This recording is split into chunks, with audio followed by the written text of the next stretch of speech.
1930 खन 1940 भितर रे मिटन पेंटिंग वालाय तहे कना। उनिया ᱧᱩᱛᱩᱢ दो राजू तहे कना और उनी दो अडी नामडाक होड़े तहे कना। एनते उनी दो होड़ को जहाना गी पेंटिंग कते अडी मोजते डिजाइन कता को कान तहे कना।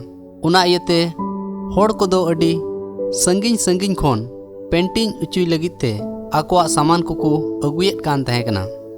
राजुआ मिटन नियम तहे कना जहां लेकाना पेंटिंग रिगी उनी दो अडी कम पैसाय हतावेत कान तहे कना। तीना होड़ को उनी ठेन पेंटिंग उचुई लगित को हिजुक कान तहे कना। उनको दो अडी आट को हाहाड़ा कान तहे कना। एनते उनको को हुदिसेत कान तहेना नुना मोज पेंटिंग और अडी कम पैसाते चिकाते डिजाइने कान तकुआ।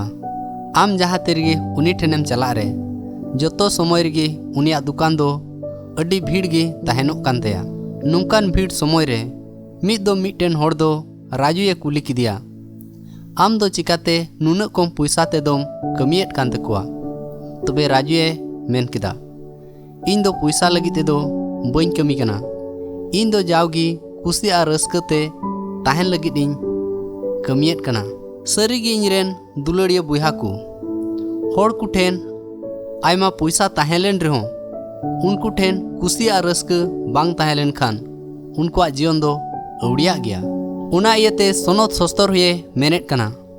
मन रिया रस्क दो भागी रान कना। मेन खान मुने रफुल लेन खान जांग हो जांग रोहड़ोआ। तिहिं सितारे आम ठेन इन दो मिटन कथा ललैन मेन जोंग कना। उकाटा आम ठेन मेना उना रगी रस्कते ताहेन में चिदा एनते टाका पैसा ते दो जोतो आरिया रस्क दो बाम किरिंग दाड़िया।